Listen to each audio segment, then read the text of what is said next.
খোদার কাছে মোনাজাতে বলি বারে বার, কেন সে প্রাণ বন্ধু হইল না আমার।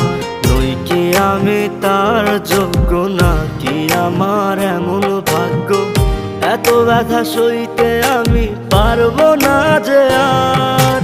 খোদার কাছে মোনাজাতে বলি বারে বার, কেন সে প্রাণ বন্ধু হইল না আমার।